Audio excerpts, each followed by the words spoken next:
Oi pessoal, gostaria de falar sobre a vitamina B12 e a via de administração. Qual a via mais indicada, a via oral ou a via muscular? Para falar sobre isso, eu gostaria de comentar dois artigos científicos. Um deles é esse aqui, foi publicado pela Cochrane. O título em inglês é esse e o título em português esse aqui: vitamina B12 oral versus vitamina B12 intramuscular para deficiência de vitamina B12. Revisão. Esse estudo foi publicado em 2018. Foi um estudo de revisão que fez uma revisão ampla da literatura e, através de toda a literatura científica, foram selecionados estudos que fizessem comparações entre o uso da vitamina B12 via oral versus o uso via intramuscular. E a partir dessa revisão foram selecionados 3 estudos, esses 3 estudos aqui: o primeiro de Kuzminski, de 1998, o segundo de Bolaman, em 2013, o terceiro de Sarasvati, 2012. O primeiro estudo avaliou 33 pessoas, 18 pessoas usaram uma via de administração contra 15 utilizaram outra via. O outro estudo, os outros 2 estudos analisaram 60 pessoas cada um. Esse aqui, 26 pessoas utilizando uma via, 34 a outra via. E o terceiro estudo, 30 pessoas utilizando cada uma utilizando uma via diferente. O primeiro estudo durou 4 meses, o segundo estudo 90 dias e o terceiro estudo 3 meses. Então o tempo dos estudos foi aproximado, porém as doses foram diferentes. Nós vamos ver na sequência qual a dose que cada estudo utilizou. O primeiro estudo foi utilizado 2.000 microgramas de cianocobalamina com o desjejum todos os dias por 4 meses. E a via intramuscular foi 1.000 microgramas de cianocobalamina nos dias 1, 3, 7, 10, 14, 21, 30, 60 e 90, sendo a injeção feita por uma enfermeira. Os resultados desse estudo foram os seguintes: a cobalamina sérica, a vitamina B12 sérica, ficou maior do que 300 picogramas por ml aos 4 meses em todos os pacientes que utilizaram via oral, em apenas metade daqueles que utilizaram a via intramuscular. E a vitamina B12 ficou maior que 200, obviamente todos os pacientes que utilizaram via oral e um pouco mais de pacientes que utilizaram a via intramuscular.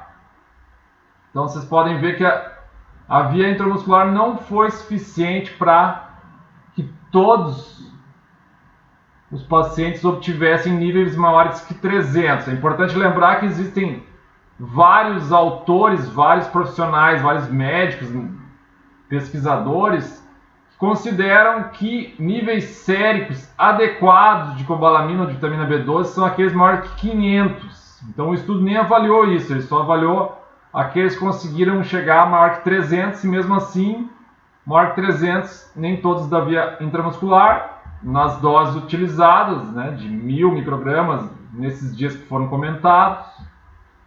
Mesmo nessas dosagens aí não foi suficiente para que todos os pacientes, todas as pessoas que utilizaram a via intramuscular chegassem a mais de 300. No estudo de Bolaman, foi utilizado 1.000 microgramas de cianocobalamina, ampola misturada com 20 ml de suco de fruta. Foi utilizada a ampola porque naquele país, naquele ano, não tinha um comprimido de B12. Foi auto-administrado uma vez ao dia por 10 dias e após 10 dias uma vez por semana durante 4 semanas e depois uma vez por mês pelo resto da vida. Vocês podem ver que essa dosagem foi menor do que a Kuzminski e também não foi utilizada diariamente. Num determinado tempo aqui ela era utilizada uma vez por mês apenas. E a via intramuscular foi 1.000 microgramas, uma vez ao dia por 10 dias, depois de 10 dias uma vez por semana durante 4 semanas, então uma vez por mês pelo resto da vida. O Bolaman não chegou a apontar resultados da mesma forma que Kuzminski. Ele não chegou a relatar quantos pacientes responderam a essas doses. Terceiro estudo de Sarasvati, estudo mais recente de 2012, a via oral foi 1.000 microgramas de vitamina B12 por dia durante 3 meses e na intramuscular 1.000 microgramas de vitamina B12 uma vez por dia por uma semana, seguida de uma vez por semana durante 8 semanas. Então a via oral uma dose também menor do que aquela dose utilizada por Kuzminski, e período de tempo um pouco menor. Kuzminski foi 4 meses e Sarasvati 3 meses. O que aconteceu com os pacientes aqui do Sarasvati? 27 pacientes de um total de 30 no grupo intramuscular e 20 pacientes de um total de 30 no grupo oral alcançaram mais que 200 de nível sérico de B12 após 3 meses. Então, nem todos os pacientes da via intramuscular, nem todos os pacientes da via oral conseguiram atingir maior que 200.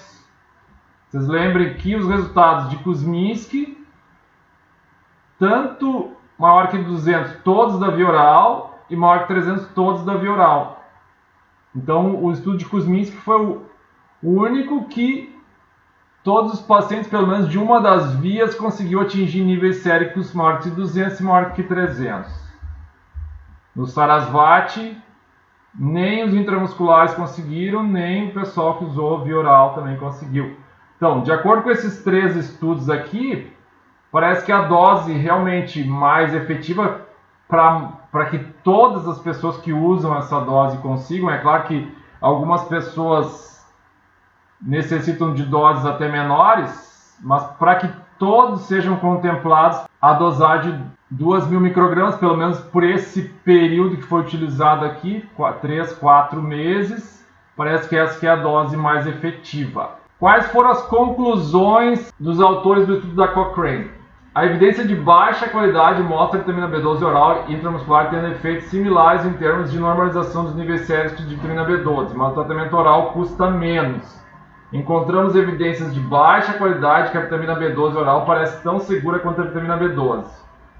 Ensaios adicionais devem conduzir melhores procedimentos de randomização e ocultação, recrutar mais participantes e fornecer relatórios adequados. Por que eles falam baixa qualidade? Por causa do número de estudos, apenas 3 estudos, e o número de participantes é um número pequeno, 33 em um estudo, 60 nos 2 outros estudos. Em outras áreas da literatura, existem milhares de pacientes em cada estudo, então por isso que ele diz que a evidência é pequena. Além disso, ele fala o seguinte: ensaios futuros também devem medir resultados importantes, como sinais e sintomas clínicos da deficiência de B12, a qualidade de vida relacionada, efeitos socioeconômicos e relatar eventos adversos adequadamente, preferencialmente em um ambiente de cuidados primários. Então ainda há poucas evidências que a via oral seja tão efetiva quanto a intramuscular, mas muitos médicos, muitos clínicos acabam utilizando a via oral e, ao mesmo tempo que acompanham os exames laboratoriais dos pacientes, e de acordo com a experiência clínica desses profissionais, a via oral realmente funciona. Ela faz com que os sintomas, se porventura a pessoa tem algum sintoma de deficiência, os sintomas desapareçam, e também os níveis séricos eles aumentam e favorecem a regulação do conteúdo de B12 do organismo. Outro estudo que eu gostaria de comentar a respeito desse tema é esse estudo que foi publicado na American Family Physician de 2017, cujo título é Deficiência de vitamina B12, Reconhecimento e Manejo. Uma revista médica importante como a American Family Physician. Os autores desse estudo aqui da American Family comentaram isso aqui: a administração oral de altas doses de vitamina B12, 1 a 2 mg por dia, 2 mg é equivalente a 2.000 microgramas, como nós vimos antes, e 1 mg é equivalente a 1.000 microgramas, como nós estávamos vendo antes no outro estudo.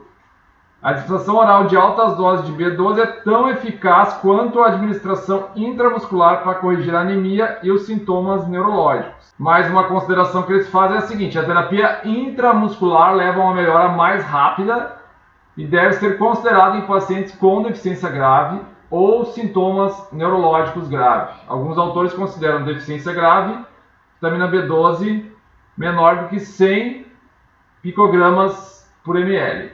E sintomas neurológicos graves, como deficiência de memória grave ou um comprometimento extenso dos nervos periféricos, como pessoas com formigamentos extensos nos membros superiores e inferiores, nas pernas, nos braços, entre outros problemas neurológicos que são considerados graves. Era isso então, os comentários que eu gostaria de fazer a respeito da dose, da via de administração, melhor dizendo, da vitamina B12, a via oral comparada com a muscular, com a intramuscular. Como eu falei, ainda não há evidências suficientes pelos estudos científicos feitos até então, mas muitos clínicos, muitos médicos já usam a via oral, inclusive esse pessoal aqui da American Family Physician referendando o uso da administração oral, mesmo ainda sem evidências clínicas robustas, evidências fortes. Mesmo assim, existem muitos profissionais que já usam, já indicam a via oral e consideram que ela seja tão eficaz quanto a via intramuscular. Se você gostou desse vídeo, deixe aí um joinha, assine aqui o canal se você não é assinante. Tudo de bom para você, fique com Deus, até a próxima, tchau, tchau.